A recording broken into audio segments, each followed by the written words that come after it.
The New Hampshire House of Representatives started its day with 3 lawmakers in self-quarantine due to possible exposure to COVID-19. State Rep Michael Vose was one of 2 members from Epping held out of session after a possible exposure Tuesday at town meeting. The person had the flu, not the coronavirus, and so it was basically considered to be a false alarm.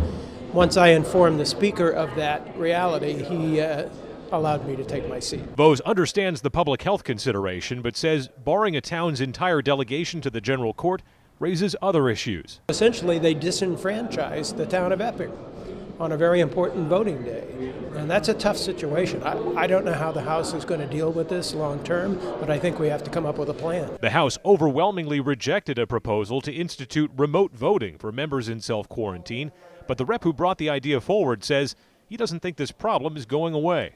If there's a vote that comes up, as we've seen in the past, that is off by 1 or 2 votes, whether it passes or fails, and that is how many people have been asked to stay home, people are going to be upset. House Speaker Steve Shurtleff says remote voting faces high legal and technological hurdles. Unfortunately, we'd have to change our New Hampshire Constitution.